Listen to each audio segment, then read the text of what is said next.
before I talk about estate planning, I want to talk a little bit about myself and a little bit about why I practice in the areas of estate planning, elder law, and probate.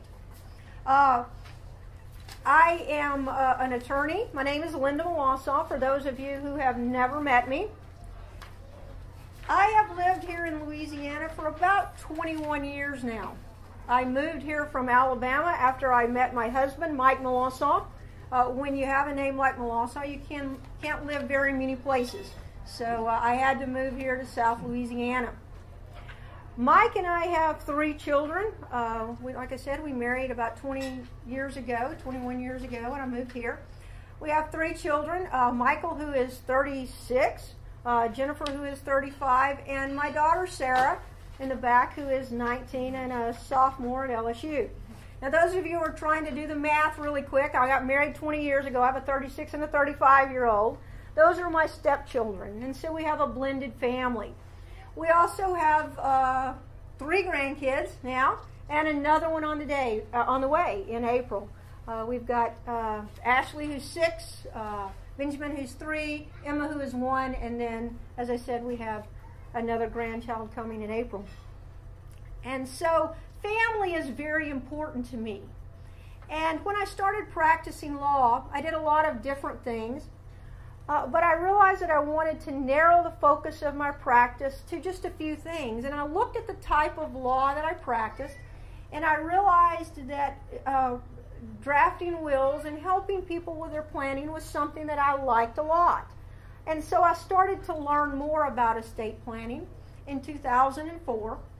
And my practice developed into primarily an estate planning practice and a probate practice, successions. About 2.5 years ago, I realized that a lot of my clients were also getting older. And so they needed help with long-term care planning.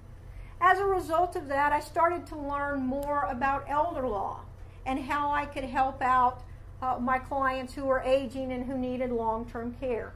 And so now all that we do in our practice is estate planning, elder law, and probate work, which is commonly known as a succession here in Louisiana. I've got a couple of my employees here with me tonight. I have Sarah Thigpen, who is a young lawyer as opposed to me, who is an old lawyer. Sarah is a recent graduate of law school. She's been practicing for about 6 months.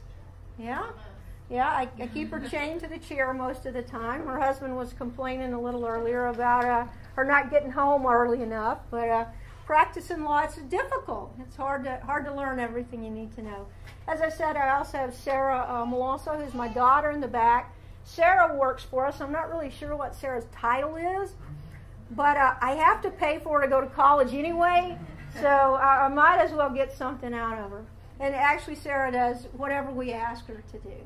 So that's a little bit about me. So let's talk a little bit more about estate planning now. To help me talk about estate planning, I want to introduce you to 2 of my clients, Tom and Cindy Client. Tom is 67. He is a retired engineer. Do we have anybody here tonight who's an engineer? Anybody have any friends who are engineers? Okay. I think Richard and I talked today about clients who are engineers. And then Cindy, who is age 62. Cindy is a school teacher. Cindy is looking forward to retirement.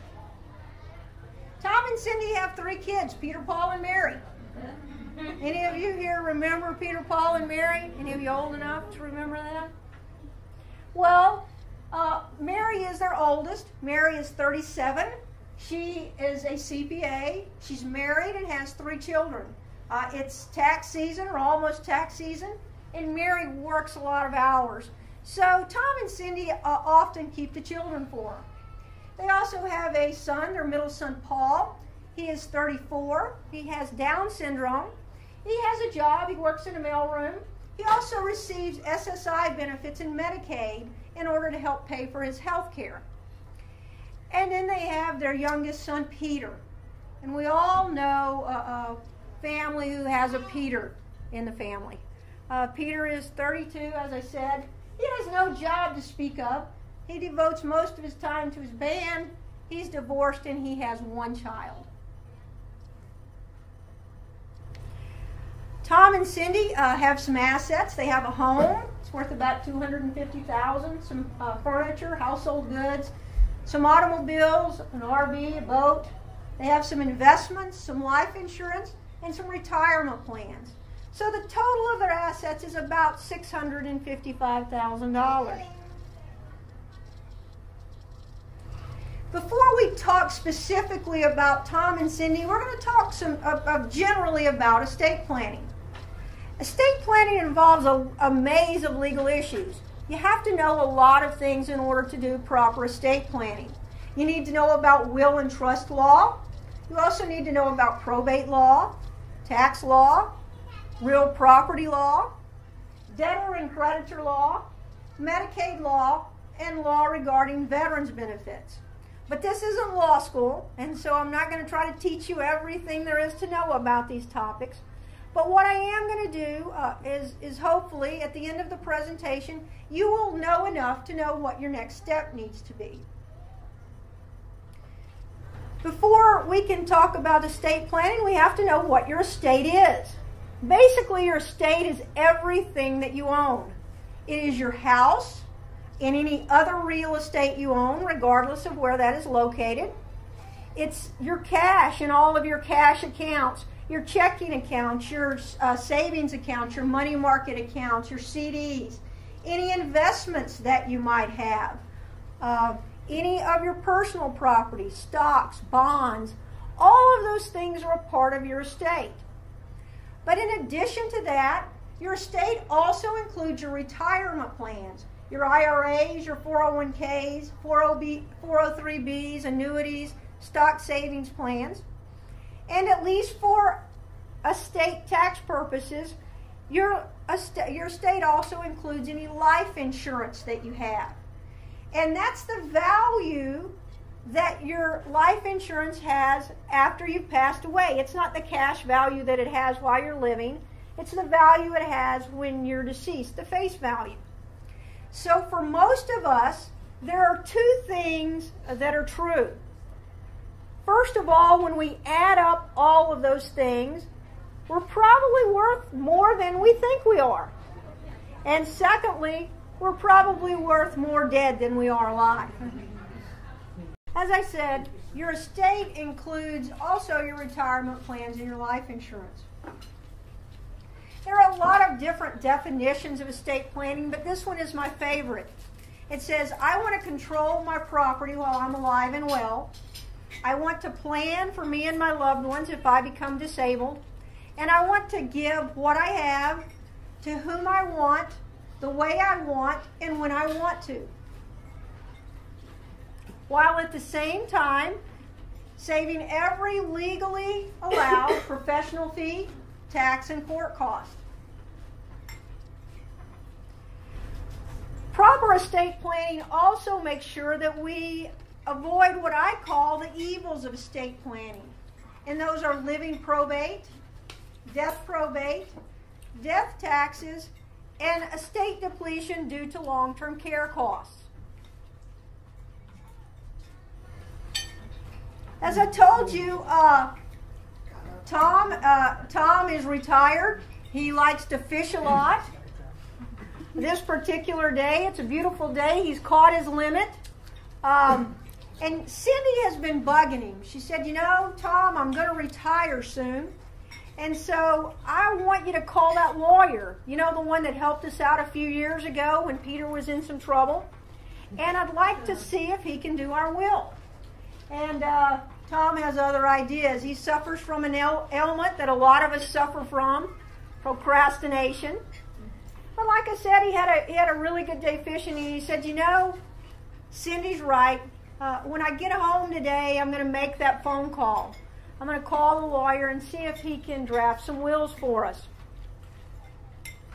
Unfortunately, Tom didn't make it home that day. Now, does anybody have an idea what happened to Tom?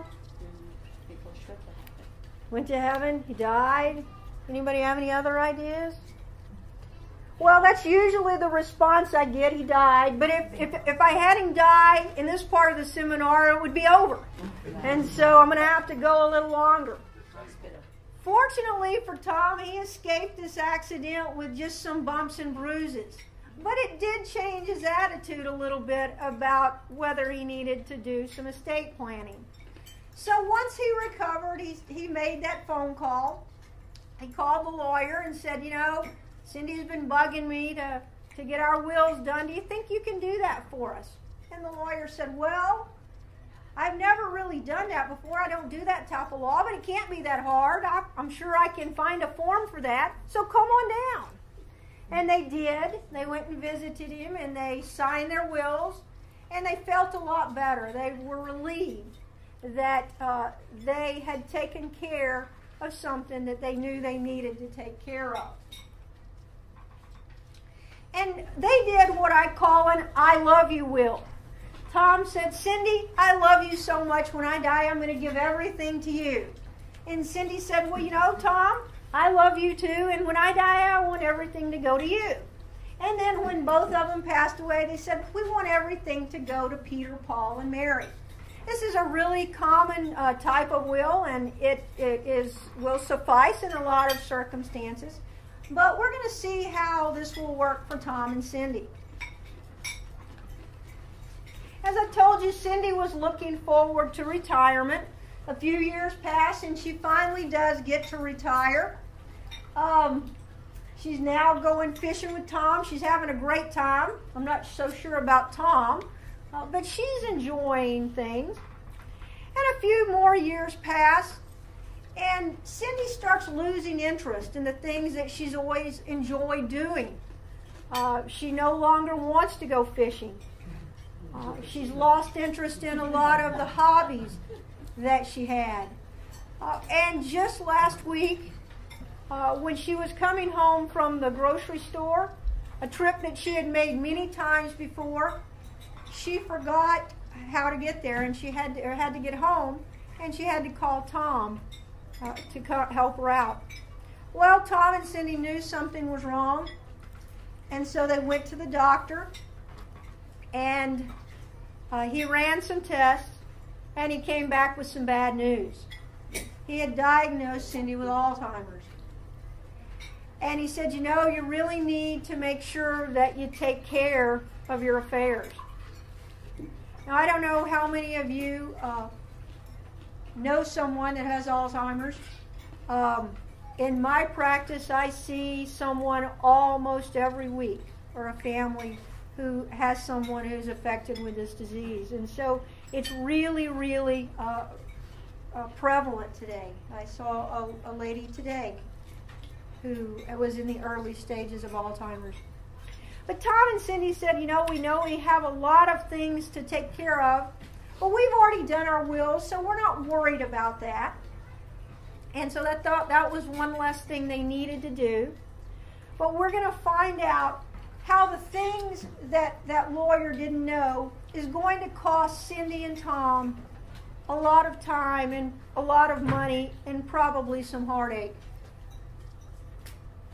And that brings us to the first evil of estate planning, or what I call living probate.